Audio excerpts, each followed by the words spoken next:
तीसरे चरण का मतदान है। मैं देशवासियों को विशेष रूप से आग्रह करूंगा कि लोकतंत्र में मतदान ये सामान्य दान नहीं है। हमारे देश में दान का एक महात्म्य है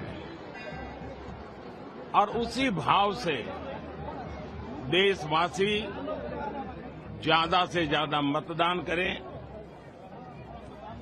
आज तीसरे चरण का मतदान है। अभी और करीब करीब 3 सप्ताह चुनाव अभियान चलेगा। 4 मतदान के दौर आगे भी हैं। मेरा गुजरात में मतदान के नाते यही एक जगह है जहां मैं रेगुलर मतदान करता हूं और अमित भाई यहां से भारतीय जनता पार्टी के उम्मीदवार के रूप में चुनाव लड़ रहे हैं। मैं कल रात को ही आंध्र से आया हूं, अभी गुजरात में हूं। मध्य प्रदेश जाना है, महाराष्ट्र जाना है, फिर तेलंगाना जाना है। तो इतने कम समय में मैं ज्यादा बात तो नहीं कर पाऊंगा, लेकिन मैं गुजरात के मतदाताओं को भी और देश के मतदाताओं का भी हृदय से आभार व्यक्त करता हूं, जो उत्साह उमंग से मतदान में हिस्सा लेते हैं।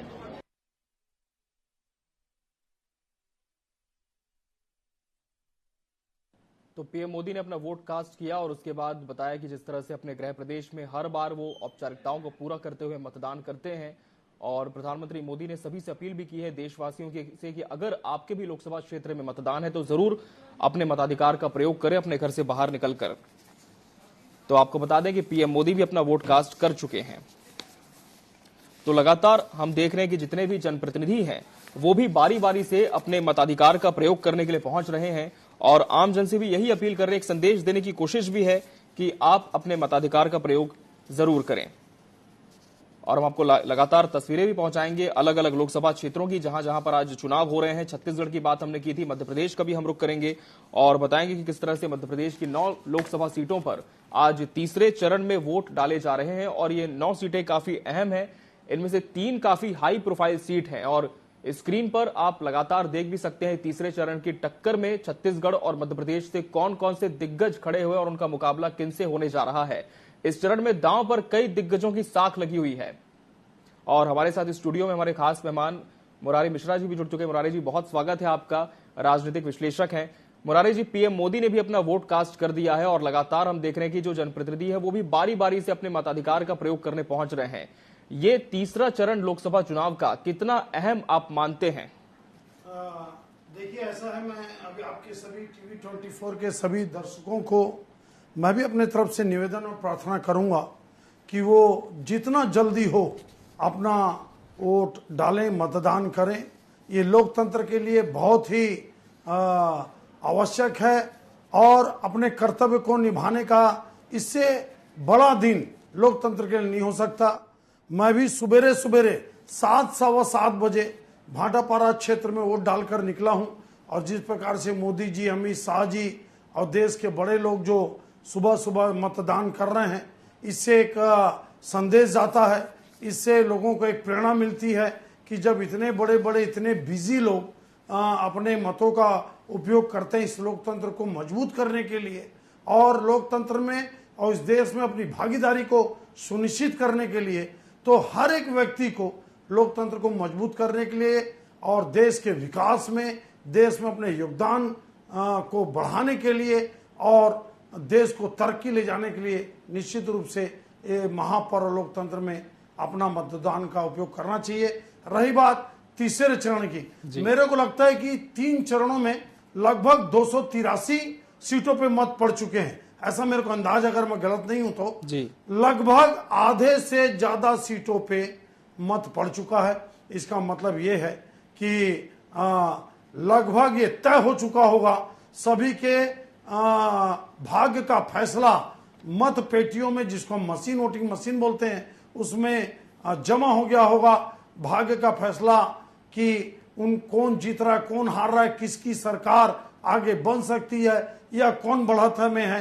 कुल मिलाकर इन आधा सीटों पे मतदान होने से निश्चित रूप से मेरे को लगता है कि देश एक निश्चित रूप से एक सुशासन की ओर आगे बढ़ेगा। लगता है कि इस बार भी देश में चाहे जो भी पार्टी जीते, निश्चित रूप से उसको पूर्ण विश्वास मिलेगा, उसको अकेले में पूर्ण विश्वास मिलेगा। 272 से ज्यादा सीटें मिलनी चाहिए, ये देश के स्थायित्व के लिए जरूरी है। और वैसे भी आप समझते हैं कि देश में गरीब लोग अपने मतों का उपयोग ज्यादा करते हैं नगरीय क्षेत्र के अपेक्षा, पढ़े लिखों की अपेक्षा। तो मैं शहर के लोगों से और नगरीय क्षेत्र के लोगों से देश की अपील करूंगा कि इसको छुट्टी का दिन ना माने। ये आपके भागीदारी का दिन है, ये आपके कर्तव्य का दिन है, ये देश में आपकी सुनिश्चित विकास के लिए आपके महत्वपूर्ण योगदान का दिन है। कृपया मत देने के बाद ही अपना कोई और काम करें, यही मैं अपील करना चाहूंगा आपकी टीवी 24 के इस चैनल के माध्यम से। बिल्कुल मुरारी जी, बहुत सही कहा आपने, क्योंकि जो ग्रामीण क्षेत्र हम अक्सर देखते हैं कि वहां पर वोटिंग में जो मतदाता है वो बढ़ चढ़कर हिस्सा लेते हैं, लेकिन ना जाने क्यों शहरी क्षेत्रों में ये जो रेशो है वो काफी कम देखने को मिलता है। और निर्वाचन आयोग की तरफ से भी जिस तरह से दोनों चरण के आंकड़े जारी हुए थे, इसमें भी ये बात बिल्कुल स्पष्ट तौर पर दिखाई दी। लेकिन हम उम्मीद यही करते हैं कि जो तीसरा चरण है, इसमें क्या ग्रामीण क्या शहरी क्षेत्र के लोग सभी बढ़ चढ़कर हिस्सा लें और खूब मतदान करें, क्योंकि लोकतंत्र का यह महापर्व 5 साल में केवल एक बार आता है। एक बार आपको मौका मिलता है अपने जनप्रतिनिधि का चुनाव करने का, अपनी सरकार चुनने का। और सीधा आपको लिए चलते हैं गुजरात के अहमदाबाद, जहां केंद्रीय गृह मंत्री अमित शाह, आपको बता दें, यहां से चुनाव भी लड़ रहे हैं और तस्वीरें आपको दिखाते हैं। बतौर प्रत्याशी भी चुनावी मैदान में है और अपने मताधिकार का प्रयोग करने के लिए मतदान केंद्र पहुंचे हैं केंद्रीय गृह मंत्री अमित शाह। तो केंद्रीय गृह मंत्री अमित शाह, जिनका ये क्षेत्र भी है, और इसके पहले हमने आपको तस्वीर दिखाई थी जब प्रधानमंत्री नरेंद्र मोदी अपने मताधिकार का प्रयोग करने के लिए पहुंचे थे। अब केंद्रीय गृह मंत्री अमित शाह भी मतदान केंद्र पहुंचे हैं और तमाम जो औपचारिकताएं हैं वोटिंग की उसे पूरी कर रहे हैं। तस्वीरें आपके सामने। तो लगातार जो दिग्गज हैं वो भी बारी बारी से अपने मताधिकार का प्रयोग कर रहे हैं, जनप्रतिनिधि हैं, और इस बार लोकसभा चुनाव में बतौर प्रत्याशी भी चुनावी मैदान में उतरे हैं। लेकिन अपने मताधिकार का प्रयोग करना ये भी नहीं भूले। तो मैं आपसे सबसे भी अपील करूंगा कि जरूर आप अपने घर से निकलें, अगर आपके क्षेत्र में भी मतदान हो रहा हो तो जरूर आप जाकर अपना वोट कास्ट करें। तस्वीरें आपके सामने, केंद्रीय गृह मंत्री अमित शाह अपना वोट कास्ट करते हुए। तो सुबह से लेकर लगातार टीवी 24 पर हम आपको तस्वीरों के माध्यम से दिखा रहे हैं अलग अलग लोकसभा क्षेत्रों की तस्वीरें, जहां पर जो आम लोग हैं वो भी अपना वोट कास्ट कर रहे हैं। जो तमाम दिग्गज हैं, राजनीतिक पार्टियों के लोग हैं, वो भी अपने मताधिकार का प्रयोग करने के लिए पहुंच रहे हैं। तो बता दें आपको, तीसरे चरण में 93 लोकसभा सीटों पर आज मतदान हो रहा है और तीसरे चरण में 11 राज्य शामिल है, जिसमें कुल 1331 प्रत्याशी चुनावी मैदान में हैं। अमित शाह ने परिवार सहित अपना वोट कास्ट किया है। तो न सिर्फ केंद्रीय गृह मंत्री की जिम्मेदारी है, प्रत्याशी है चुनावी मैदान में, बल्कि इस चरण में हमने देखा था कि किस तरह से स्टार प्रचारक के तौर पर विभिन्न राज्यों का दौरा भी लगातार अमित शाह का जारी था और बीजेपी के प्रत्याशियों के पक्ष में प्रचार करने के लिए कोई कसर जो तमाम दिग्गज उन्होंने नहीं छोड़ी और अपने परिवार सहित आज वोट कास्ट करने के लिए पहुंचे केंद्रीय गृह मंत्री अमित शाह। मुरारी जी, अमित शाह ने भी अपना वोट कास्ट कर दिया है और कहीं ना कहीं बीजेपी के चाणक्य की संज्ञा इन्हें दी गई है।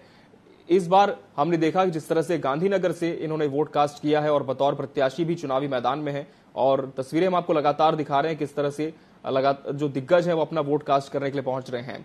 इस बार हमने देखा मुरारी जी की जो तमाम दिग्गज हैं बीजेपी के, हर बार की तरह इस बार तो चुनावी मैदान में वो आए, लेकिन एक जो आक्रामकता है वो पहले से कहीं ज्यादा दिखी। और ये आक्रामकता इसलिए भी थी क्योंकि विपक्ष एक तरफ लगातार उन पर यह आरोप लगा रहा था कि अगर इस बार भी बीजेपी सत्ता में आई तो संविधान को बदल देगी, आरक्षण को खत्म कर देगी। लेकिन इसका काउंटर किस तरह से दिया बीजेपी ने, आप क्या देखते हैं? देखिए, ये एक बड़ी हास्यास्पद बात है कि संविधान को कोई बदल देगा। प्रियम्बल तो बदल ही नहीं सकता कोई, ये स्पष्ट लिखा हुआ है देश के संविधान में। और रही बात संविधान में संशोधन की, तो देश के पहले लोकसभा से हो रहा है। जो सरकार में आता है वो ये देखता है कि संविधान में कौन सी धारा, कौन सा अनुच्छेद और कौन सा ऐसा बिंदु है जिसको आज के परिप्रेक्ष्य में बदलना आवश्यक है वो तो बदला ही जाता है, लेकिन रही बात पूरे के पूरे संविधान को बदलना, ये तो बड़ी हास्यास्पद बात है। कांग्रेस भी 416 सीट 15 सीट आई थी तो वो नहीं बदल पाई, भारतीय जनता पार्टी कैसे बदल देगी? देखिए ऐसा है, देश की जनता जागरूक है, देश की जनता समझदार है और वो ये समझती है कि जो संविधान को बदलना, बार बार इस बात को बोलना, ये इसमें कितना दम है। मेरे को नहीं लगता कि ये आरोप के आधार पर देश की जनता किसी प्रकार का गुमराह हो रही होगी या उसके आधार पर वोट डालेगी। रही बात भारतीय जनता पार्टी की आक्रामकता की, तो निश्चित रूप से उनके पास ऐसे ऐसे लीडर हैं, ऐसे ऐसे नेता हैं और इन लोगों ने अपनी क्षमता के आधार पर, अपने कार्य के आधार पर और अपने परफॉर्मेंस के आधार पर ये देश में साबित किया है कि वो परिवर्तन ला सकते हैं, परिवर्तन किए हैं। इतने बड़े बड़े देश में काम किए, चाहे धारा 370 का हटना हो, इससे सिर्फ कश्मीर की बात नहीं, आज कश्मीर शांत हुआ तो इससे पूरे देश को फायदा हुआ। करोड़ों अरबों रुपया हमको आतंकवादियों को रोकने में और कश्मीर की सुरक्षा में हमको करोड़ों अरबों रुपया खर्च होते थे। आज कश्मीर जो भारत के साथ पूरी तरह से जुड़ गया, जो कटा कटा था, इससे पूरा देश को फायदा हुआ। ये भारतीय जनता पार्टी के अपने घोषणा पत्र में जब से पार्टी का संगठन बना या इससे पहले जनसंघ था, तब से भारतीय जनता पार्टी राम मंदिर का अब बोली थी कि हम राम मंदिर बनाने में सहयोग करेंगे, इस तरह से यूसीसी लाएंगे, आपका कॉमन सिविल कोड की बात की थी। तो भारतीय जनता पार्टी जो अपने बड़े बड़े मुद्दे लाई अपने घोषणा पत्र के माध्यम से, उसको जब वो पूरा करी तो स्वाभाविक रूप से आक्रामकता उनके अंदर में आ गई। भाई जब कोई अपने काम को करता है, अपने घोषणा के अनुरूप काम करता है, छत्तीसगढ़ में विष्णुदेव साय जी अपने घोषणा के अनुरूप काम कर रहे हैं, तो जिस आदमी में कॉन्फिडेंस होता है, जिस आदमी में अपनी कार्य पद्धति को लेकर प्रामाणिकता होती है, पूर्ण भागीदारी होती है और उसमें कमिटमेंट होता है, वो आदमी आक्रामकता होता है। मैं निश्चित रूप से मानता हूं कि गुजरात का जो आप दृश्य दिखा रहे हैं, गांधीनगर में पिछली बार 5.5-6 लाख मेरे को जो याद है अमित शाह जी जीते थे। गुजरात में 2 ही सीट छोड़ दीजिए, शायद बनासकांठा और सुरेंद्र नगर, ऐसा लगता है मेरे को, जहां पे कांग्रेस लड़ती हुई दिख रही है। बाकी वहां तो लीड की लड़ाई है। भारतीय जनता पार्टी 4 लाख से जीतती है, 5 लाख से जीतती 25 की सीट या 24 सीट या 23 सीट 25 सीट, जो भी स्थिति बनेगी, लेकिन वहां पे लीड की ही लड़ाई है। और निश्चित रूप से आप जो बोले अमित शाह जी, निश्चित रूप से भारतीय राजनीति के वर्तमान परिदृश्य में वो चाणक्य हैं। लोग इसको किसी भी ढंग से लें, उसका एक सबसे बड़ा मैं उदाहरण आपको देना चाहूंगा कि जब 2009 में उत्तर प्रदेश में भारतीय जनता पार्टी लगभग खत्म थी, आपको बता रहा हूं मैं, इवन रायबरेली अमेठी का भी वोट को आप देखेंगे तो 35,000, 34,000, 31,000 वोट पड़े थे 2009 के आपके लोकसभा में और 8-9 सीट मात्र जीत पाई थी भारतीय जनता पार्टी। उसका संगठन तबाह हो चुका था और उसी समय आपके अमित शाह को उत्तर प्रदेश का प्रभारी बनाया जाता है और 2014 के चुनाव में जहां भारतीय जनता पार्टी को लोकसभा में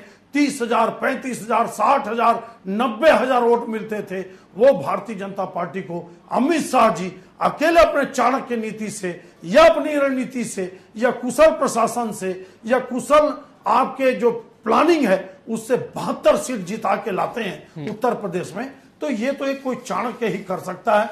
निश्चित रूप से आपकी बात से मैं सहमत हूं कि आज के हिंदुस्तान की राजनीति में भले सामने चेहरा विकास का चेहरा, उन्नति का चेहरा, देश को मजबूत करने का चेहरा मोदी जी का है, लेकिन भारतीय जनता पार्टी आगे जो बढ़ रही है संगठनात्मक तौर पर और जो चुनाव जीत रही है उसमें एकमात्र बहुत बड़ा श्रेय अमित शाह जी को जाता है, इसमें दो राय नहीं है।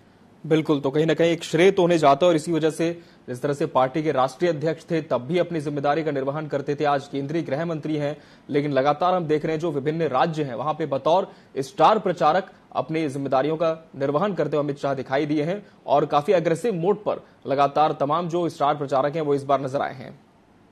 और हम मध्य प्रदेश का भी जरूर रुख करेंगे, वहां से हमारे साथ खास मेहमान भी जुड़ेंगे जिससे हम चर्चा करेंगे।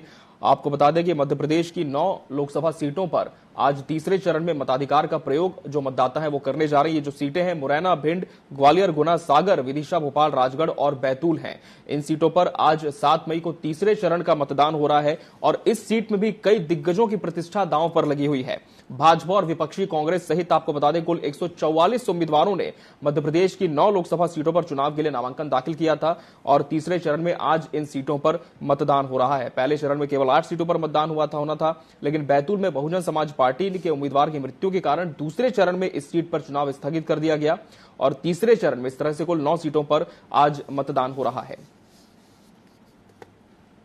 तो बता दें हमारे साथ खास मेहमान भी जुड़ेंगे मध्य प्रदेश से, जिनसे हम चर्चा करेंगे इन 9 लोकसभा सीटों को लेकर और जानेंगे कि उनकी क्या राय है, किस तरह का कड़ा मुकाबला इन 9 लोकसभा सीटों पर देखने को मिलेगा। तो हमारे साथ भाजपा और कांग्रेस से 2 सहयोगी जुड़ चुके हैं। सबसे पहले हम उनका स्वागत करते हैं। हमारे साथ जुड़े हैं सत्येंद्र जैन जी भाजपा से। सत्येंद्र जी बहुत बहुत स्वागत है आपका। रोशनी सिंह यादव जी कांग्रेस का पक्ष रखेंगे। रोशनी जी आपका भी बहुत बहुत स्वागत है। इसके पहले आपको बता दें केंद्रीय गृह मंत्री अमित शाह ने वोट कास्ट करने के बाद अपनी बात रखी है। क्या कुछ कहा है आपको सुनाते हैं।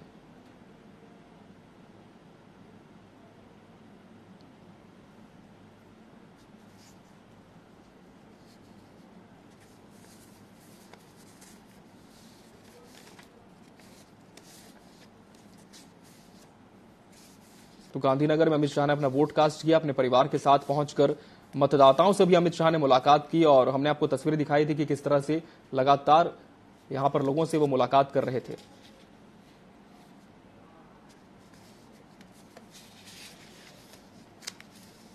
समर्पित एक सरकार चुनिए, एक ऐसी सरकार चुनिए जो भ्रष्टाचार के खिलाफ हो, गरीबी का उन्मूलन करना चाहती हो, आत्मनिर्भर भारत बनाना चाहती हो, विकसित भारत बनाना चाहती हो और पूरे विश्व में हर क्षेत्र में भारत को नंबर 1 ले जाना चाहती हो। आज इतनी चिलचिलाती धूप के बावजूद भी अब तक बहुत उत्साहजनक वोटिंग के ट्रेंड मिल रहे हैं। जहां तक गुजरात का सवाल है, करीब करीब 20% वोटिंग 2.5 घंटे में ही गुजरात के मतदाताओं ने समाप्त किया है। मुझे पूरा विश्वास है देश भर में आज जहां जहां मतदान है वो सभी मतदाता और गुजरात के मतदाता एक ऐसी सरकार चुनेंगे जो स्थायित्व भी देगी, सुरक्षा भी देगी, समृद्धि भी देगी, गरीबी से मुक्त भारत बनाएगी। मैं आज के लोकतंत्र के इस पर्व के अवसर पर सभी देशवासियों को बहुत बहुत शुभकामनाएं देता हूं और फिर से एक बार पुरजोश वोटिंग कर लोकतंत्र के इस पर्व में हिस्सा लेने की अपील करता हूं। आज देश में तीजा चरणનું मतदान છે।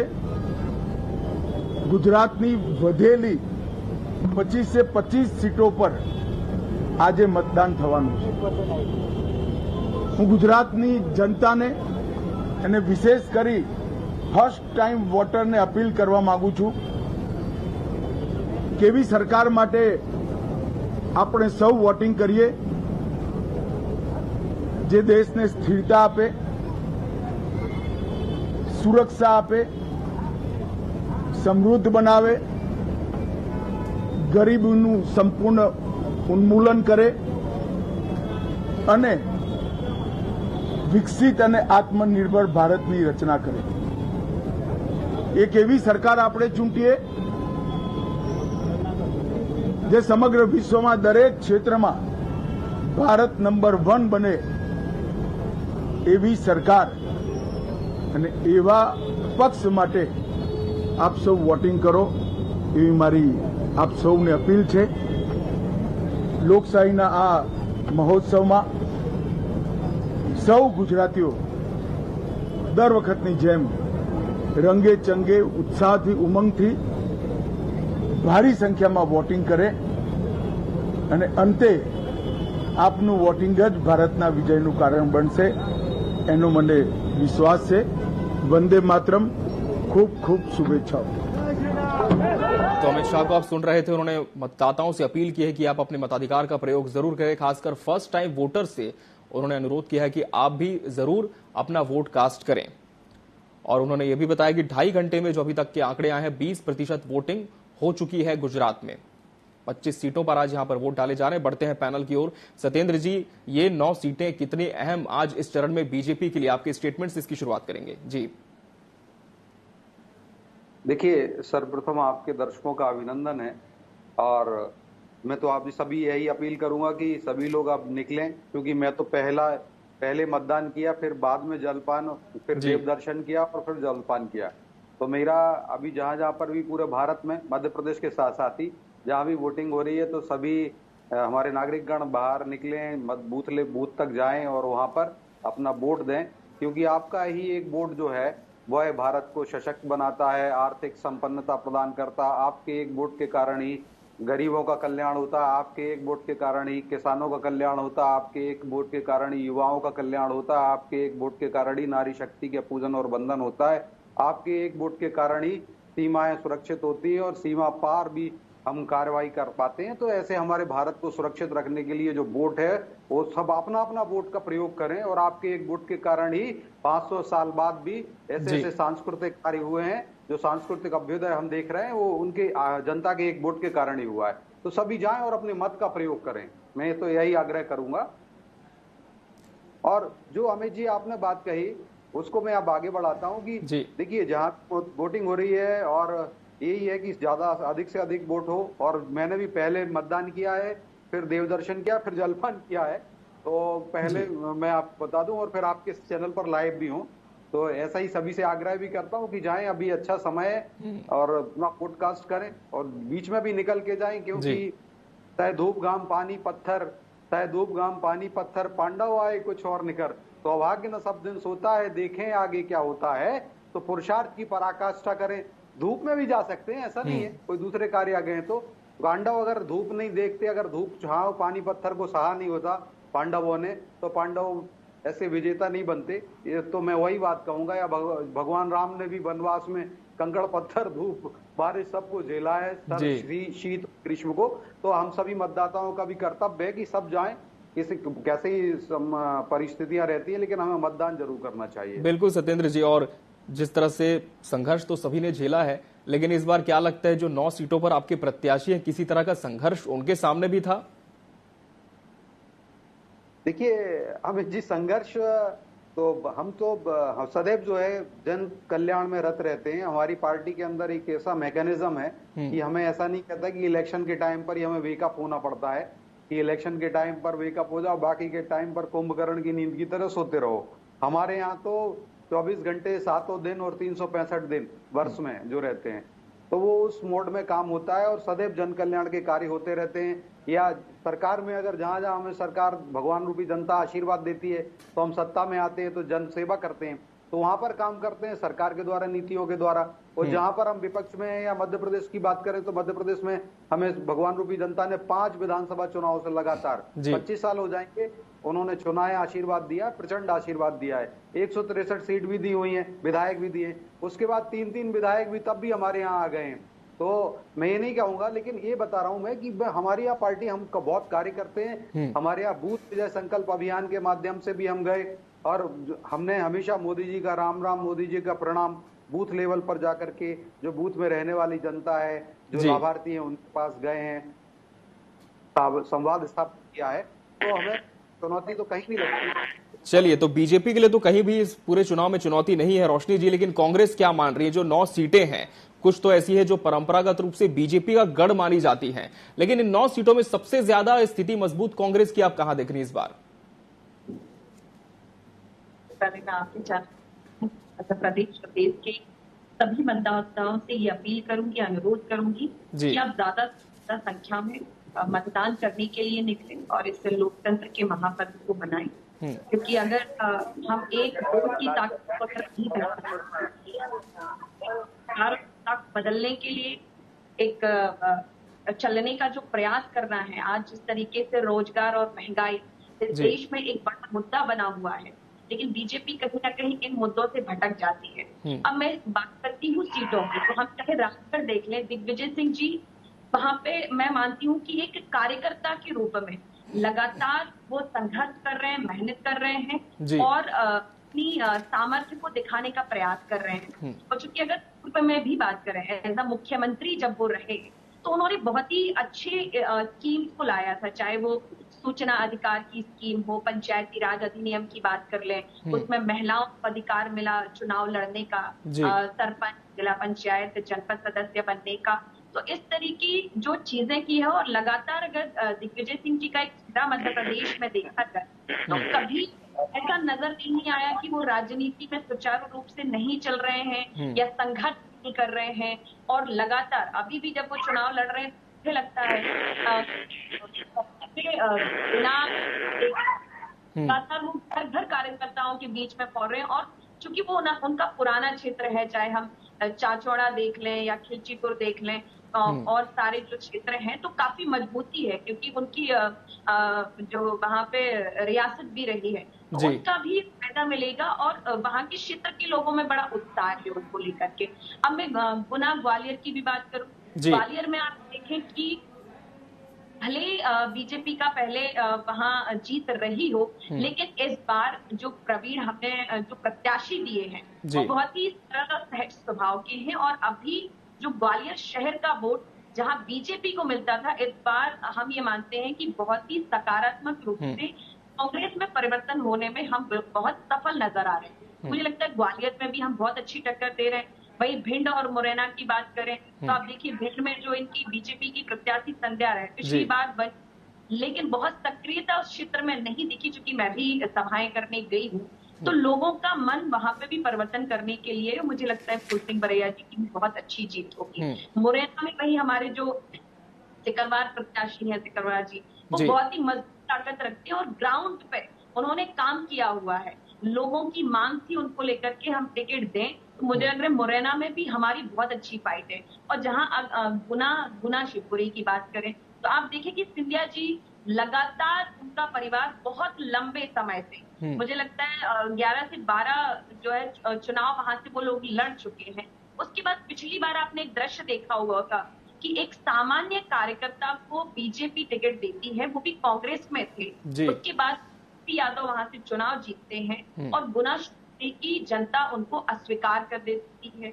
इसके बाद अभी दोबारा जब लड़ने आते तो आप एक वहां पे जो एक समुदाय का बहुत स्ट्रॉन्ग है, जहाँ से हमारे यादवेंद्र सिंह जी आते हैं, तो मुझे लगता है कि वहां पे भी अच्छी फाइट हम कर रहे हैं और हम जीत और जाएंगे। तो ये समीकरण, और अगर हम वोटिंग परसेंटेज पे जाए तो आप देखिए कि पहला चरण और दूसरा चरण जिस तरीके से वोटिंग परसेंटेज कम हुआ है, ये संभवतः मैं मेरे वरिष्ठ जो गेस्ट हमारे जुड़े हैं मैं उनको भी सुन रही थी कि अगर कांग्रेस पार्टी संविधान और लोकतंत्र की हत्या होने की जो बात करती है वो ऐसे ही नहीं करती, उसके तथ्य आते। देखिए आप चंडीगढ़ का चुनाव हुआ, किस तरीके से धांधली करके, अगर सुप्रीम कोर्ट ने नहीं लताड़ा रिटर्निंग ऑफिसर, ये सत्य सामने नहीं आता। किस प्रकार से जो है बैलेट पेपर को अनवैलिड कर दिया जाता है और बीजेपी के जो है सत्ता का लोकतंत्र की हत्या करके उनके साथ खड़े होने का ये दुर्भाग्य देश को देखने को मिलता है। वहीं चाहे आप सूरत का दृश्य देख लें, आप इंदौर का दृश्य देख लें। इस बात को जरूर आगे बढ़ाएंगे रोशनी जी, उसके पहले मुरारी जी का कमेंट इस पर मैं ले लूं।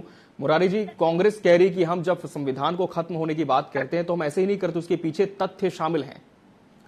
देखिए अमित जी, ऐसा है, मैं कांग्रेस के प्रवक्ता को सुन रहा था जी, वो बोल रही थी कि गुना में कांग्रेस के प्रत्याशी हार गए, भारतीय जनता पार्टी के प्रत्याशी जीत गए, तो ये खुश हो रही थी क्या? भाई वो कांग्रेस के प्रत्याशी तो ज्योतिरादित्य सिंधिया थे, उनको भारतीय जनता पार्टी के प्रत्याशी यादव जी ने हरवाया, केपी यादव, तो आप क्यों खुश हो रहे थे? वहां तो कांग्रेस चुनाव हारी थी। बड़ा विचित्र तर्क है। और रही बात, अभी आपने मुरैना के प्रत्याशी के बारे में बोला, मैं जितना जानता हूं आपने फूल सिंह बरैया को टिकट दिया।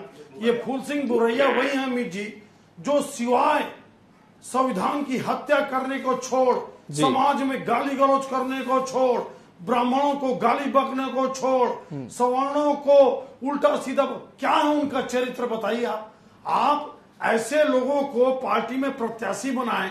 अब रही बात आप संविधान की हत्या की बात, आपने 50-55 चुनी हुई राज्य सरकारों को बर्खास्त कर दिया। फूलपुर में नेहरू जी ने पहले ही चुनाव में मत पेटियों को मत को बदल दिया और हारे हुए को जिता दिया। आप चंडीगढ़ की बात करी तो चंडीगढ़ में संविधान ने रक्षा की ना गलत काम की।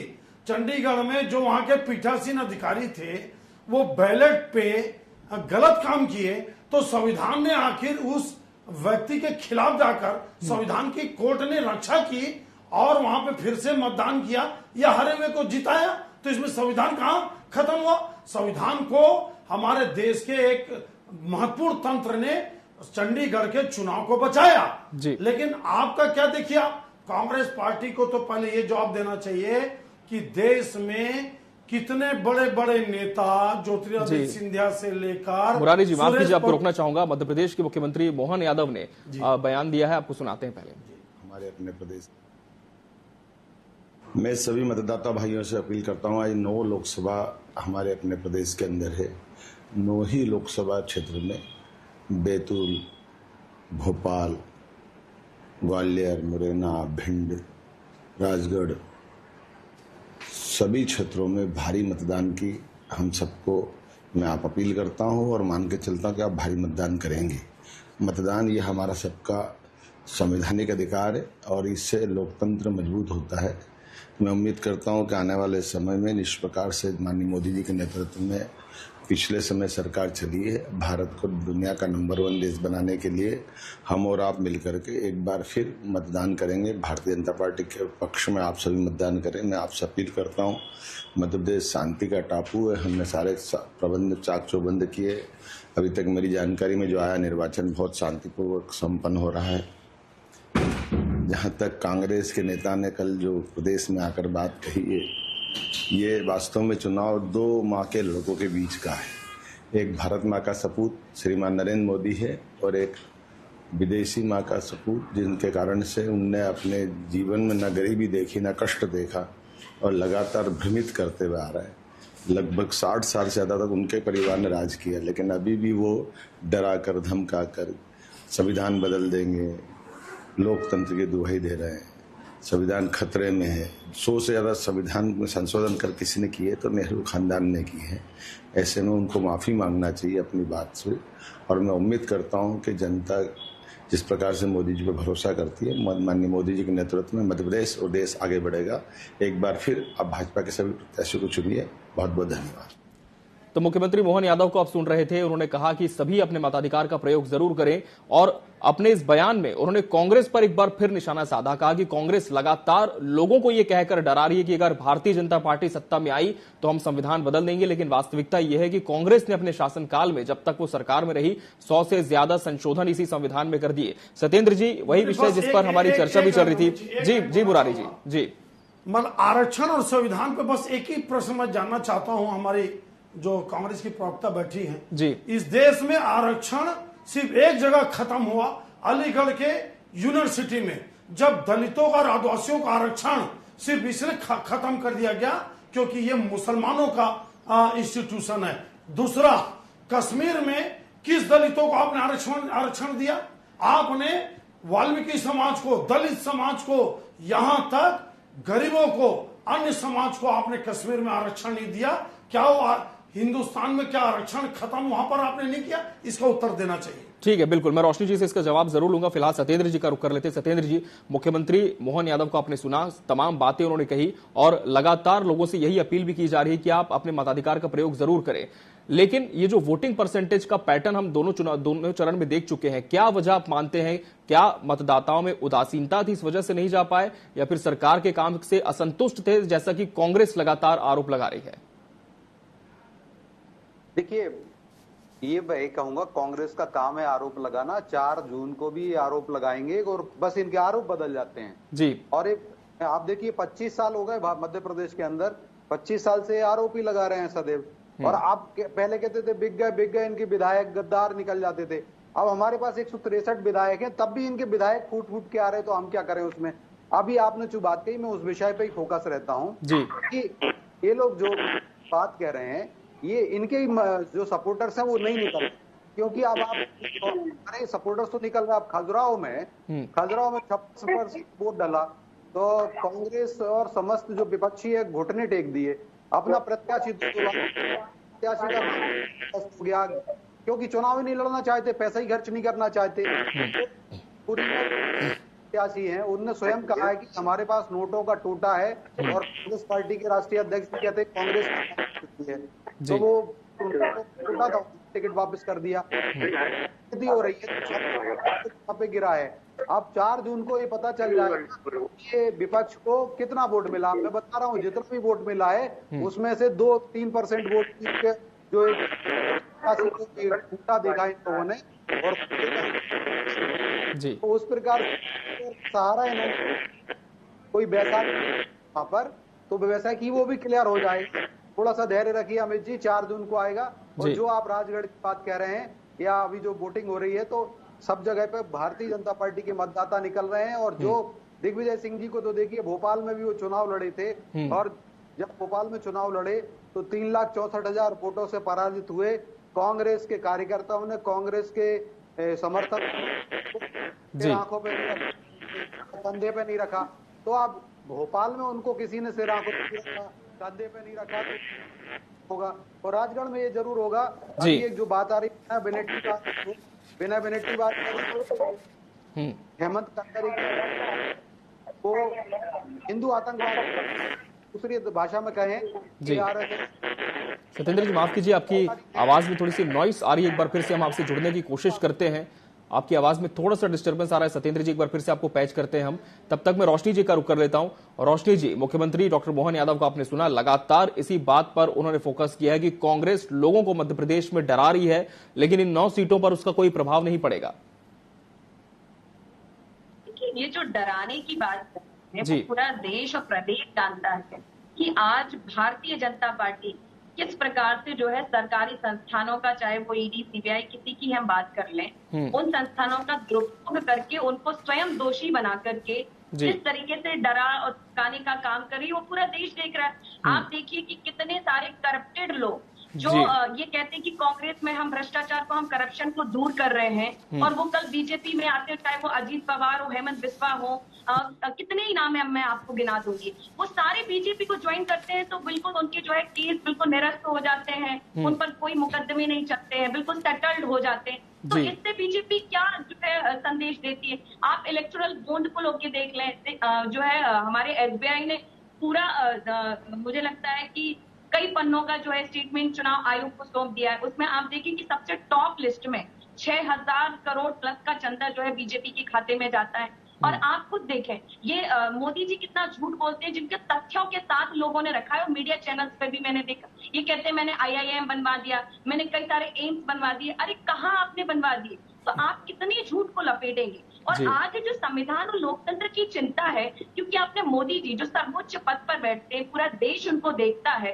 उनकी भाषणों की मर्यादा क्या होती है। आप देखिए कि किस प्रकार से वो पर्टिकुलर कहते हैं कि जो है एक समुदाय में जिनके बच्चों की संख्या है उनमें संपत्ति बांट दी जाएगी, बहनों के मंगलसूत्र छीन लिए जाएंगे। तो अगर आपके पास मुद्दे हैं और 10 वर्ष अगर आपने अच्छा काम किया है तो आप मुद्दों पे सेटल रहिए ना। आप क्यों जो है हिंदू मुस्लिम लड़ाने की बात करें?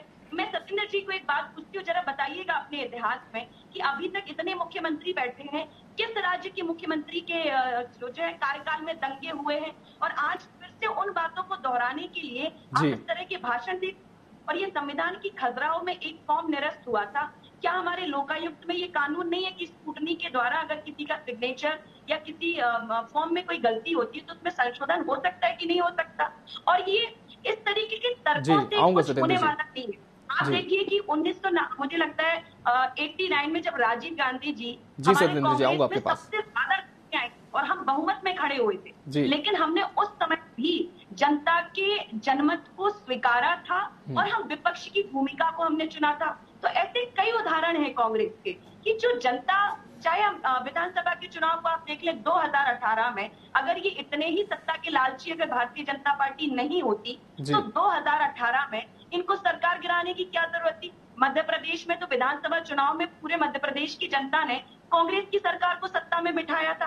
तो आपको इतनी क्या लालच और सत्ता का जो है वो छाया हुआ था कि आप जो है सरकार और पूरी लोकतंत्र की और संविधान की धज्जियां उड़ा करके आप जो है विधायकों का नहीं रोशनी जी, लेकिन इस पूरे विषय पर बीजेपी तो यही कहती शुरू से कि आपके जो विधायक थे उनका सम्मान नहीं था पार्टी में, इस वजह से वो बीजेपी में आए। सत्येंद्र जी जवाब दीजिए, एक बार फिर से सरकार गिराने का आरोप आपकी पार्टी पर लगा है, लेकिन क्या आप मानते हैं कि जनादेश के खिलाफ ये था? नहीं अमित जी, ये तो सब निर्मूल है। देखिए बहुत चिल्लाते रहे, इन्होंने पूरा छाती पीट के रोते भी रहे हैं। ये 3.5 साल जब ये हुआ है, दरअसल ये अपनी कमलनाथ जी की आंखों के नीचे का काजल उनके विधायक ही चुरा के ले गए। अब आंखों का काजल कोई कमलनाथ जी का चुराए तो हम कैसे रक्षा कर सकते हैं उसकी? खुद अपनी टीम को नहीं रखा है संभाल के, ठीक है ना।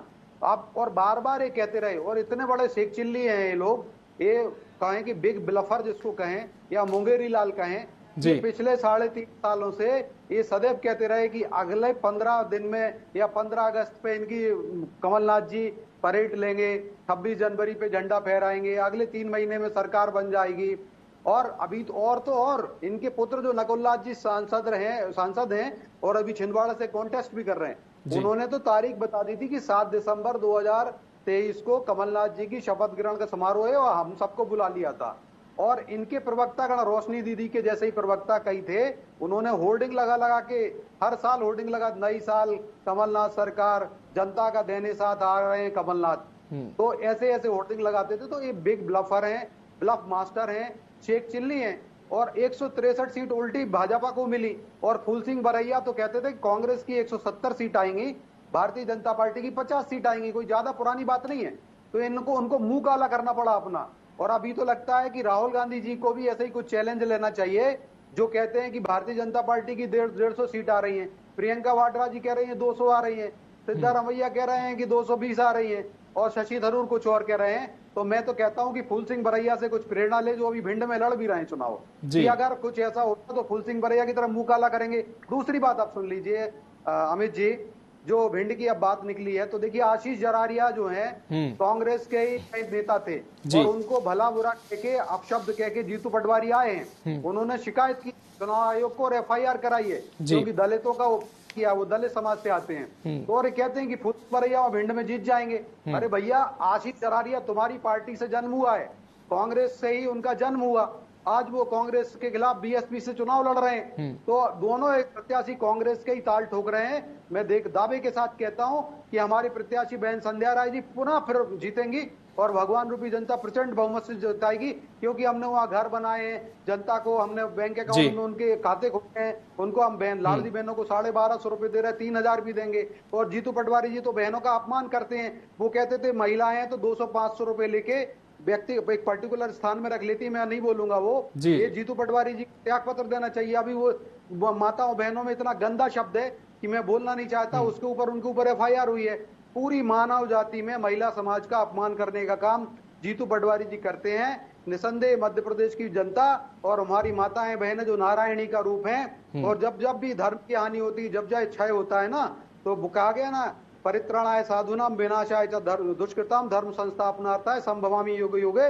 ये सारी नारायणी जितनी हैं माताएं बहनें, माँ दुर्गा, माँ लक्ष्मी, माँ सरस्वती, और जो हम कन्या पूजन करते हैं, जिसको ढोंग बताते रहते हैं, दिग्विजय सिंह जी कहते हैं ढोंग है कन्या पूजन। मैं बता रहा हूँ ये सब निकल के आ रहे हैं, और हर व्यक्ति में राम आ गए हैं। हर व्यक्ति आत्मा परमात्मा होती है, हर व्यक्ति राम और हर व्यक्ति कृष्ण बन करके EVM का बटन दबा रहा है। देखिएगा कांग्रेस की जो सनातन विरोधी विचारधारा है ना, जिसको डेंगू, मलेरिया, एड्स या रामायण जलाने का काम करते हैं, इनकी ये विचारधारा का, दानवी विचारधारा का शमन होने वाला है, और अभी होगा। और आप जो बात कह रहे हैं, दीदी कह रहे हैं डर, हमने कोई डर नहीं दिखाया अमित जी।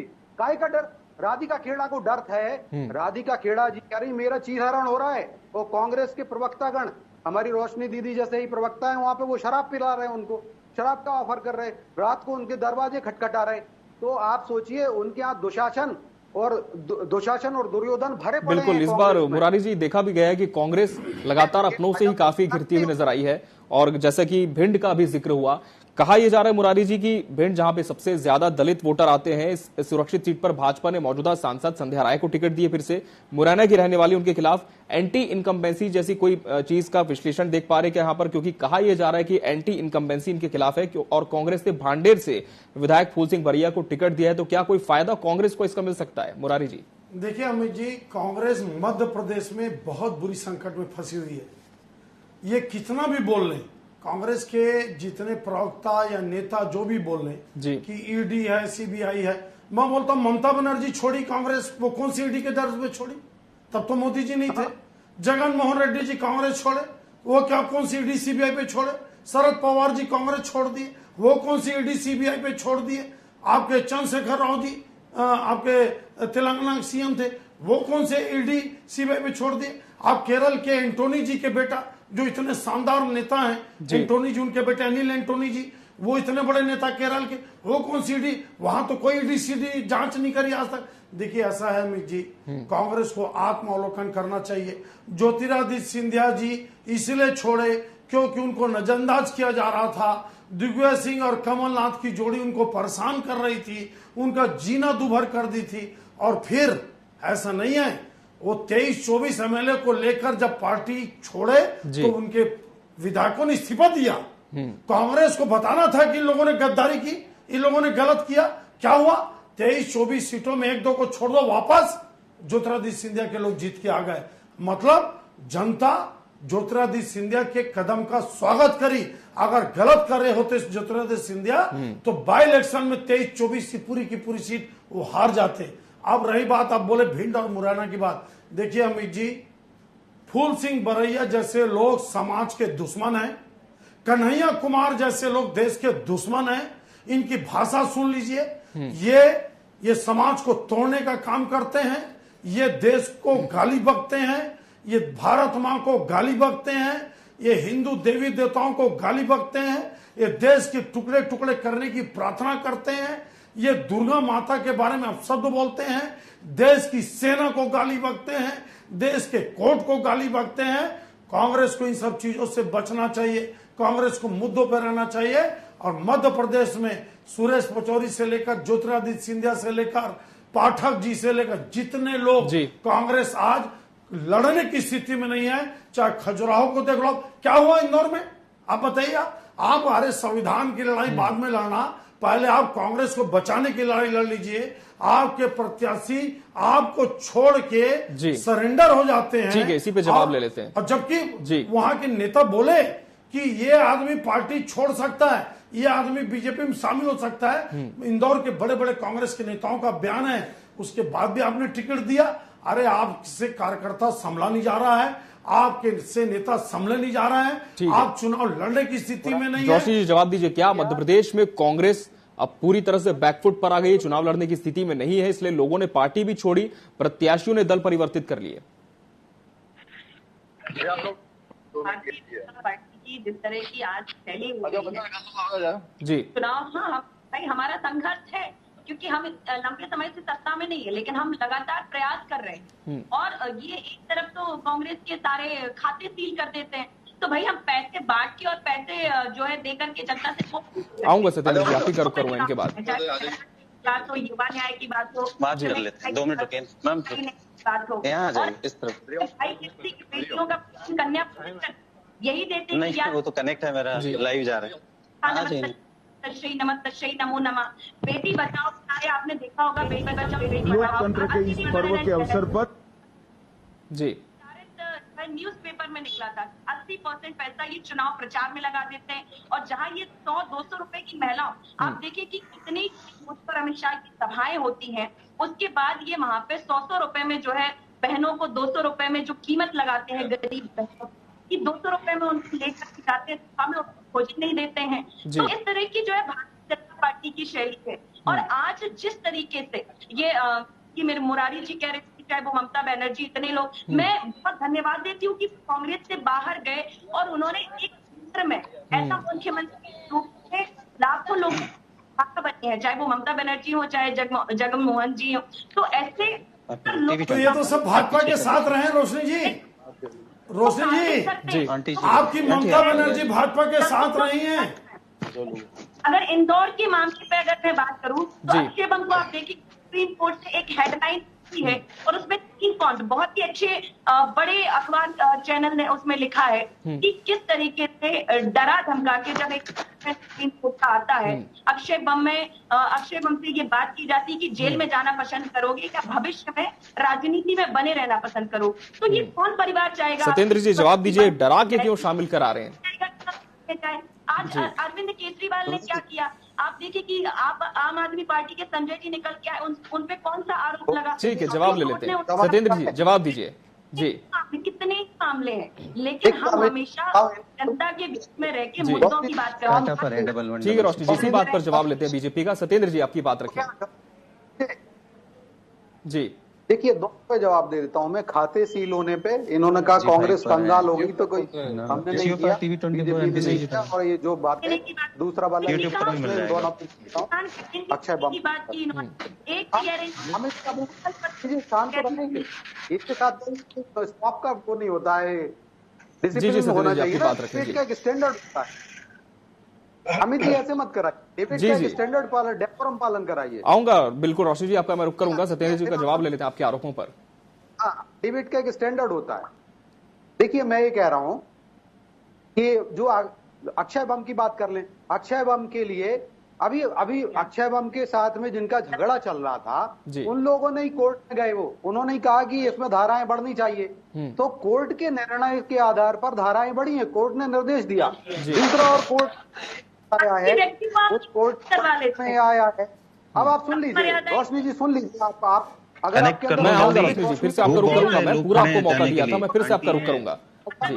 भी दर्शक है तो भी रोशनी दीजिए, जरा शांत रहिए, आप अनुशासन का पालन करिए। डिबेट है, डिबेट का स्टैंडर्ड मेंटेन करिए। सत्येंद्र जी आपकी बात रखें जी। हाँ देखिए स्टैंडर्ड आप मुझे ना बताएं।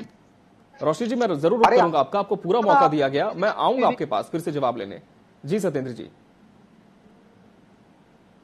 देखिए अक्षय बम के साथ में मैंने बताया कि कोर्ट के निर्देश पर हुआ, उनका जिनके साथ विवाद चल रहा था वो गए, उन्होंने कहा कि उनके ऊपर ये और भी धाराएं बढ़ाई गई कोर्ट के निर्देश के आधार पर। दूसरा एक और अभी निर्णय आ गया, अक्षय बम ने विड्रॉ किया है, तो विड्रॉ किया वो एक अलग बात है, उस पर भी मैं बोलने वाला हूं। लेकिन जो एक और वर्डिक्ट आया कोर्ट का, उनको कोई अंतरिम जमानत और वो सब नहीं मिली है, नामंजूर हो गई है, वो भी कोर्ट ने दिया। अब तीसरी बात एक कहूं कि बम जो है, दरअसल हमने तो बम डिफ्यूज कर दिया कांग्रेस का, और ये बम फूट गया, उल्टा रिवर्स हो गया। और बम कहां फूटा है, एक्सप्लोड हुआ है, जो इसको शब्दशाह लिया जाए, शब्दशाह न लिया जाए, प्रतीक के तौर पे लें। ये जो बम फूटा है, ये बम फूटा है मल्लिकार्जुन खड़गे जी की कुर्सी के नीचे, या कहें माननीय जीतू पटवारी जी जो इंदौर से ही आते हैं, इंदौर उनका गृह क्षेत्र है, जहां वो बुरी तरीके से पराजित भी हुए थे अभी विधानसभा चुनाव में, तो उनकी कुर्सी के नीचे फूटा है। आप दोनों जन मल्लिकार्जुन खड़गे जी को और पटवारी जी को कब त्याग पत्र दे रहे हैं ये बताएं, क्योंकि बताइए चुल्लू भर पानी में डूब मरना चाहिए उस पार्टी के नेताओं को, जिस पार्टी के नेता ही कह रहे हैं, के मिश्रा कह रहे हैं उनको 15 दिन पहले से पता था। के मिश्रा जी और कांग्रेस के जो वहां के नेता हैं इंदौर के, वो कह रहे हैं कि पता था ये अक्षय बम दूसरी पार्टी में जा सकता, तो भैया बी फॉर्म जब देते हैं तो 3-4 डमी कैंडिडेट उतार देती, कांग्रेस पार्टी 4 डमी कैंडिडेट उतार सकती थी, और अगर करते तो बी फॉर्म फटाफट दूसरे को दे दिया जाता है। तो ये बेवकूफी की बातें करते हैं। खजुराहो की जो बात है, अभी भी न्यायालय लोकतंत्र ने राहुल गांधी को जमानत पे छोड़ा हुआ है, जिस लोकतंत्र ने राहुल गांधी की सांसदी को अभी बहाल किया हुआ है, अभी स्टे दिया हुआ है, वो लोकतंत्र अभी जीवित है, सुप्रीम कोर्ट जीवित है। चले जाते, अरे इनके भुजाओं में शक्ति नहीं है, इनको पता है कि इनको खुद ही नहीं लड़ना, वो कंगले हो रहे हैं। अब पुरी की जो इनकी प्रत्याशी हैं संचरिता मोहंती जी हैं, जो सुचारिता मोहंती जी, वही कह रहे हैं कि हमारे पास पैसे नहीं है। तो देखिए अब, और खड़गे जी भी कह रहे हैं और दीदी भी कह रही कि इनके खाते सील हैं, पैसे नहीं। भैया कांग्रेस अकेली राजनीतिक दल नहीं है भारत के अंदर, ऐसे अनेक राजनीतिक दल हैं, 6 से 7 तो बड़ी राजनीतिक राष्ट्रीय पार्टियां हैं, और ये सभी पार्टियां धारा 13A का जो इनकम टैक्स का नियम उसका पालन करती हैं। ये कांग्रेस रिपीटेड ऑफेंडर से बार-बार गलती करने वाली है, और देखिए इसलिए उनका हुआ। और अभी निकल रहा मेगा इंजीनियरिंग से 650 करोड़ रुपए की राशि 2013 से लेके 2019 तक इनकम टैक्स ने इनको नोटिस दिया है, और 3500 करोड़ का नोटिस दिया है, उसमें 650 करोड़ रुपए मेगा इंजीनियरिंग, जिसकी ये लोग बड़े नाम लेते हैं ना, वो इलेक्ट्रोल बॉन्ड के अंदर उस मेगा इंजीनियरिंग से इन्होंने कैश में लिया है, क्योंकि कमलनाथ जी के साथ उनका संबंध है। आप दूसरी बात सुन लीजिए, इनको कंगाल होना था, अमित जी इनको कंगाल इसलिए होना था क्योंकि राहुल गांधी जी और जीतू पटवारी जी उसी एजेंडे को पूरा कर रहे हैं राहुल गांधी जी के। वो कहते हैं शक्ति से लड़ना। हमारे यहाँ माताएं हैं जो माँ लक्ष्मी शक्ति होती हैं, धन की बिल्कुल, जो कांग्रेस के बयान है वही कहीं ना कहीं कांग्रेस को इस पूरे मसले पर घेरने की कोशिश कर रहे हैं। इस वक्त हम रुक कर लेंगे भोपाल का, हमारे वरिष्ठ संवाददाता प्रिंस गुप्ता हमारे साथ जुड़े हुए हैं। प्रिंस, लगातार आप सुबह से कवरेज कर रहे हैं मतदान केंद्रों की, अभी क्या देख पा रहे हैं? क्या मतदाताओं का जो रुझान सुबह दिख रहा था अभी भी बना हुआ है, या फिर मौसम की वजह से कहीं ना कहीं जो मतदाता का उत्साह है वो कम हुआ है? जी प्रिंस। जी बिल्कुल, भोपाल में सुबह से ही बड़ा उत्साह है वोटिंग को लेकर। लोग घर से बाहर निकल रहे हैं, क्योंकि ठंडा माहौल था तो लोग जितना जल्दी हो सके अपना वोट देना चाह रहे थे, और काफी भीड़ तमाम बूथों पर देखने को मिली। हम कटारा हिल की बात करें, हम चार इमली की बात करें, शामला हिल्स की बात करें, और तमाम भोपाल के जितने बूथ हैं तमाम जगहों पर लोगों में काफी उत्सुकता देखने को मिली। लेकिन अब जैसे जैसे दिन बढ़ रहा है, गर्मी बढ़ रही है, गर्मी के कारण लोगों में अब थोड़ा सा कहें कि मतदान को लेकर धीमा पड़ गया है। मतदान बूथ है, मैं आपको दिखाऊं, मेरे पीछे जो बूथ है यहाँ आप देख पा रहे होंगे पूरी गली खाली पड़ी हुई है। पहले यहाँ लाइन लगी हुई थी सुबह से, अब ये कम हो गया है लोगों का आना। कुछ लोग मेरे साथ हैं, उनसे मैं बात करता हूँ, वो मतदान करने के लिए आए, और स्वाभाविक है कि पिछले 2 चरणों में, पहले और दूसरे चरणों में मतदान का प्रतिशत काफी कम रहा है, तो तीसरे मतदान के इस चरण में निर्वाचन आयोग के साथ तमाम पॉलिटिकल पार्टीज ने काफी मेहनत की और लोगों को घरों से निकालने की पूरी कोशिश की जा रही है, ताकि अधिक से अधिक मतदान का प्रतिशत हासिल किया जा सके और बेहतर सरकार बन जाए या बेहतर वोट प्रतिशत मिल सके इस बार। तो कोशिश सभी की है। हम बात करते हैं, हमारे साथ एक सज्जन है। आप आज वोट करने आए हैं और निश्चित तौर पर गर्मी का माहौल है और वोट किया है आपने, क्या कहेंगे इस बार वोट करने आए हैं? तमाम तरह की चीजें आपके सामने है, रूलिंग पार्टी की बात है और अपोजिशन भी अपनी बात कह रहा है, क्या कहेंगे इस बार वोट करने के लिए? देखिए, आज ये बहुत ही महत्वपूर्ण दिन है, क्योंकि ये जो लोकतंत्र का महाकुंभ है, इसमें सभी लोगों को, जितने भी मतदाता हैं, जितने भी वयस्क हैं, उन सबको जो है आगे आके वोट करना चाहिए। ये देश के विकास और देश के प्रगति के रास्ते पे जो भी रुकावट होंगी उनको साफ किया जाए, दूर किया जाते हैं। जो हमारे जो पार्टीज के नेता हैं वो लोग भी जो है काफी कोशिश कर रहे हैं कि ज्यादा ज्यादा मतदान करने लोग, युवा लोग आए, और काफी लोग आ रहे हैं। सुबह से हमने भी सुबह मॉर्निंग में सबसे पहला वोट मैंने ही कास्ट किया है, और काफी लोग आ रहे हैं, हमारी पूरी फैमिली आई, सब लोगों ने कास्ट किया। सुबह ज्यादा भीड़ थी, अभी थोड़ा गर्मी की जिस तरह से गर्मी बढ़ रही, वैसे भी काफी लोग जो है घर से निकल के बाहर आ रहे हैं मतदान करने के लिए। मतदान प्रतिशत इस बार कम था कुछ जगह पे, लेकिन इस बार उम्मीद है कि ज्यादा होगा। हमने भोपाल में खासकर जाता, हम अभी बागशौनिया वार्ड में हैं, बागशौनिया के पोलिंग बूथ पे हैं, और काफी भीड़ लगी हुई है। काफी बीएलओ ने काफी मेहनत करी है, जितने पार्टी के जो है कार्यकर्ता कर सभी ने काफी मेहनत करी है, काफी अच्छा लगेगी। और हम लोग जो देश के विकास में जो पानी की व्यवस्था है, रोजगार है, इन सबके मुद्दों को देखते हुए सभी जो यहाँ के युवा हैं, जितनी भी महिलाएं हैं, माताएं हैं, सभी लोग उसको मतदान करेंगे। जी बिल्कुल, यानी कि अमराई का ये बूथ है और खासतौर से गोविंदपुरा क्षेत्र में आता है, और यहाँ लोग सुबह से काफी भीड़ थी। कुछ लोग महिलाएं भी हम उनसे बात करते हैं, बात करने की कोशिश करते हैं। आपसे हम जानना चाहेंगे, आइए ना, वोट करने के लिए आप आए हैं, तो इतनी बड़ी धूप है, इतना कुछ है, किस सोच के साथ आप वोट करने आए? और इस बार वोट करने आए तो सुबह सुबह आप आए हैं, इस बार क्या कहेंगे इस बार की वोटिंग को लेकर? वोटिंग के लिए यही कहेंगे सर, सबके लिए वोट देना चाहिए, सबको टाइम निकालना चाहिए, सबके लिए कीमती चीज है, हमारे लिए भी कीमती चीज है। जी बिल्कुल, यानी कि वोट कीमती है, सबको वोट करना चाहिए। कड़ी धूप है अमित, मैं आपको बताऊं, और इस कड़ी धूप में लोग लगातार आ रहे हैं। भले ही संख्या कम हो गई, लोगों की बड़ी लाइन नहीं लगी मेरे पीछे पोलिंग बूथ पर, आप देख रहे होंगे, लेकिन फिर भी लोगों में जज्बा है कि हमें अपने मताधिकार का प्रयोग करना है और बेहतर सरकार चुनना है। पिछली बार से जो मत प्रतिशत कम हुआ, उसको लेकर भी काफी अवेयरनेस कैंपेन निर्वाचन आयोग की तरफ से चलाया गया। लगातार जो जनप्रतिनिधि है उन्होंने भी यही अपील की है। प्रिंस, बहुत शुक्रिया आपका हमसे जुड़ने के लिए। और एक बार फिर से लौटते हैं पैनल की तरफ। वोटिंग का परसेंटेज सामने आ गया, इस पर हम टिप्पणी लेंगे मेहमानों की। सत्येंद्र जी, अभी तक जो 10 बजे तक के आंकड़े आए, बताया जा रहा है कि मध्य प्रदेश में लगभग 15% के आसपास वोट हुए हैं। सुबह काफी रुझान था, लेकिन जैसे जैसे तापमान बढ़ा है, जो रुझान है उसमें भी काफी गिरावट देखने को मिली। एक संक्षिप्त टिप्पणी आपकी इस पर।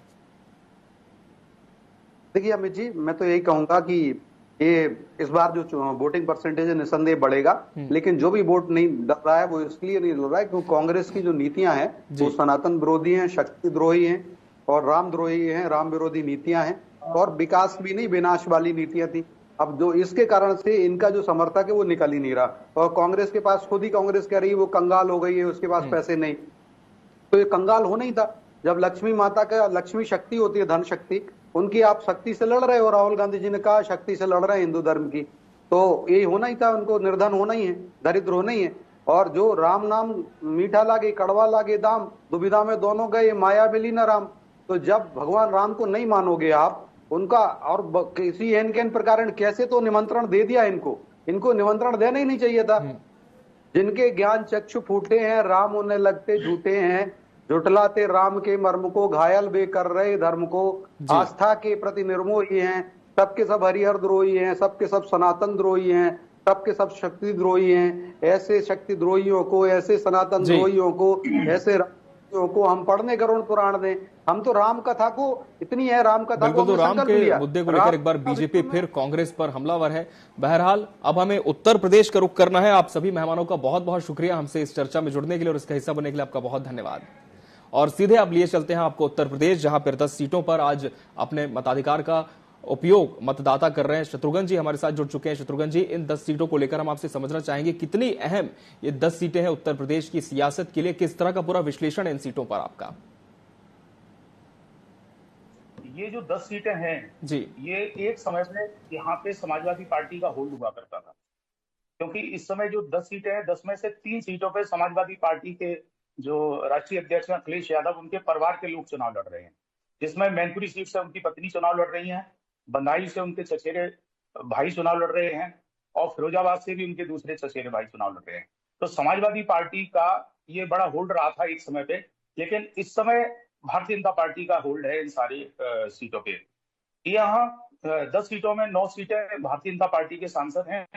एक सीट है केवल मैनपुरी, जहां से मुलायम सिंह यादव सांसद हुआ करते थे, और वो स्वर्गीय मुलायम सिंह यादव उस पर सांसद थे। उपचुनाव हुआ था, उपचुनाव में डिंपल यादव, जो अखिलेश यादव समाजवादी पार्टी के राष्ट्रीय अध्यक्ष है, उनकी पत्नी वहां से उपचुनाव में काफी भारी लगभग 6 लाख वोटों से वहां से सांसद बनी थी। सभी लोगों ने उस समय श्रद्धांजलि दी थी मुलायम सिंह यादव को।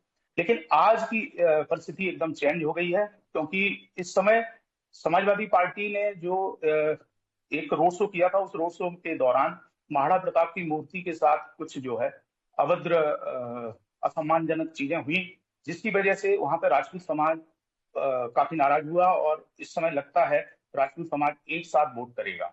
तो मैनपुरी में वहां पे प्रत्याशी भी जो राजपूत समाज से हैं, ठाकुर जयवीर सिंह, वो इसमें प्रदेश सरकार में कैबिनेट मिनिस्टर हैं। कैबिनेट मिनिस्टर होने की वजह से उनके साथ उनका प्रभाव भी काफी है। मैनपुरी से ही वो सदर विधायक हैं, और उसी लोकसभा सीट से वो चुनाव लड़ रहे हैं। हालांकि 5 जो विधानसभा सीट हैं, इसमें 2 सीट हैं जहां से समाजवादी पार्टी काफी अच्छी लीड लेती है। एक करहल है, जहां से अखिलेश यादव भी विधायक बने, और एक जसवंत नगर है, जहां से शिवपाल सिंह यादव विधायक हैं। तो यहाँ से समाजवादी पार्टी कोशिश कर रही है कि यहाँ से थोड़ी बड़ी लीड ले लें, और उन जो 3 विधानसभा है जहां पे भारतीय जनता पार्टी के विधायक हैं, तो ये है कि उनकी लीड कम रहे, तो वो चुनाव जीत सकते हैं। लेकिन इस समय बिल्कुल 1 to 1 कांटे का टक्कर हो रही है। जयवीर सिंह मंत्री अपनी पूरी ताकत लगाई हुई है, और वो चाह रहे हैं प्रशासन की मदद से फर्जी वोट ना हो और वो चुनाव जीत जाए। मैनपुरी में 1 to 1 है डिंपल यादव और जयवीर सिंह के बीच। इसी के साथ एक सीट और है संभल, जहां पे शिवपाल सिंह यादव के बेटे, पहले शिवपाल सिंह यादव को टिकट मिला था संभल से, समाजवादी पार्टी से, लेकिन उन्होंने अपना टिकट वापस करके उन्होंने अपने बेटे को टिकट दिलाया है। ये वही सीट है संभल, जहां से स्वामी प्रसाद मौर्य की बेटी यहाँ से जो है वो लड़ी वहां पे। और संभल से क्या है, भारतीय जनता पार्टी के जो क्षेत्रीय अध्यक्ष हैं दुर्विजय साहब, वो इस समय चुनाव लड़ रहे हैं। तो वहां पे संभल में बड़ा जबरदस्त टक्कर है। समाजवादी पार्टी के जो एक सांसद हुआ करते थे वर्क, जो खत्म हो गए, उन समाजवादी पार्टी के वो सांसद और दुर्जय साहब के बीच इस समय जबरदस्त टक्कर है संभल में। एक सीट है बदायूं में, बदायूं से शिवपाल सिंह के बेटे जो है इसमें चुनाव लड़ रहे हैं। शिवपाल सिंह यादव पूरी ताकत से वहां पे लगे हुए थे बदायूं से, और बदायूं में शिवपाल सिंह यादव को कल उन्होंने कुछ कार्यकर्ताओं को अरेस्टिंग पे उन्होंने नोटिस किया था डीएम को, कि उन्होंने बोला था कि हमारे कुछ कार्यकर्ता अरेस्ट किए जा रहे हैं। तो उनके बेटे जो आदित्य यादव हैं, वो बदायूं से चुनाव लड़ रहे हैं इसमें पूरी ताकत से, और उनके बदायूं से उनकी टक्कर जबरदस्त हो रही है इस समय, और पूरी ताकत से उलट रहे हैं। अच्छा, एक सीट और आती है फिरोजाबाद से राम गोपाल यादव हैं, उनके बेटे चुनाव लड़ रहे हैं।